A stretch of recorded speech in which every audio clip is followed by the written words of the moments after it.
Estamos aqui mais uma vez no Nutrigen Convida com a doutora Renata Martins. Doutora Renata é médica, nutróloga, especialista em genética. Seja bem-vinda, doutora Obrigada, Renata. Maria. É uma honra estar aqui novamente nesse lugar super especial. Isso. E hoje a gente vai falar um pouquinho sobre como a parte comportamental, né, tem influência sobre a gente, né, sobre nossos hábitos, sobre nossos comportamentos, né, sobre nosso emagrecimento. E aí eu queria que a doutora Renata falasse um pouquinho sobre isso. Comportamento humano, eu acho que é a menina dos meus olhos. Se tem uma coisa que nos diferencia, é a nossa personalidade, é a nossa forma de ver o mundo, né? E certamente nós trazemos essas características da nossa identidade genética. Ela vai ser moldada pelo ambiente externo, mas aquela estrutura, aquilo que a gente sabe fazer, isso é genético, não há discussão.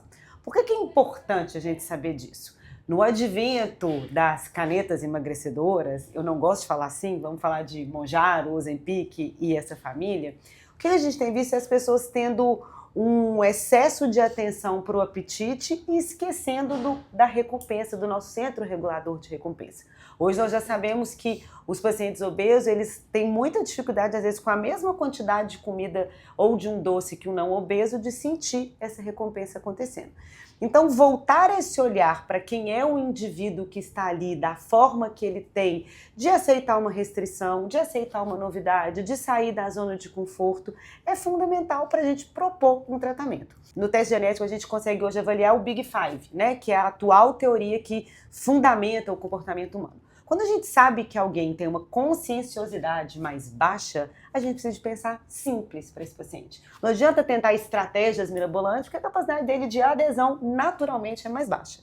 Outra coisa é olhar para o comportamento tanto da dopamina da fenda sináptica quanto para os receptores de dopamina. Se falha para esse paciente a capacidade de perceber que está satisfeito, porque a gente tem que ficar satisfeito e saciado, a gente precisa sim de ajudá-lo a ter mais estímulos dopaminérgicos, a entender aquilo que vai realmente transformar essa mudança na vida dele. Isso. E aí, o que a gente precisa entender é que nem sempre é só sobre genes relacionados à obesidade, né? Exatamente. A termogênese ou como é a metabolização de gordura, que comportamento sim impacta muito Muito. em toda essa parte alimentar. E a gente precisa desse olhar, né, Maria? Às vezes a gente quer botar a nossa disciplina para ver, para poder ser quem vai conduzir aquele paciente. Não é assim que funciona. A quem está ali é único. A pessoa que está ali, ela tem um modo de aderir ao tratamento ou não. Quando a gente entende essa parte do Big Five, que na atualidade tem sido o meu grande foco de estudo, que é extroversão, abertura ao novo, conscienciosidade, neuroticismo, que é um risco maior de ansiedade e até mesmo amabilidade, a gente vai conseguir chegar mais perto desse paciente com facilidade. Até porque quem tem baixa amabilidade muitas vezes pode não se conectar com o profissional que está o conduzindo. Então é muito importante essa relação interpessoal e realmente conhecer quem está ali na sua frente. E falando de comportamento, uma outra parte que é muito importante da gente associar ao próprio Big Five ou aos comportamentos da dopamina é a nossa intolerância à histamina. Hoje em dia todo mundo acha que sabe, mas todo mundo sabe muito pouco, e eu vou passar isso para Maria porque ela é a dona da nutrição com relação à histamina, mas na parte médica o que eu quero que você saiba é o seguinte: muitas vezes os seus sintomas ansiosos podem vir da histamina e até mesmo a sua desatenção. A histamina é um aminoácido que a gente produz, é um aminoácido que ele é importante, mas em excesso ele pode funcionar como neurotransmissor e aí sim aumentar a ansiedade e até mesmo o déficit de atenção. Mas conta aí, Maria, o que você vê na prática sobre essa questão da histamina? Isso, na verdade, eu recebo vários pacientes, né, com questões relacionadas à histamina, e a gente sabe que a histamina, quando ela está em excesso, ela pode ocasionar uma série de problemas, né? Ela pode ocasionar enxaqueca, dor de cabeça, irritabilidade, né? Problemas alérgicos, né? Problema de pele, problemas intestinais, taquicardia.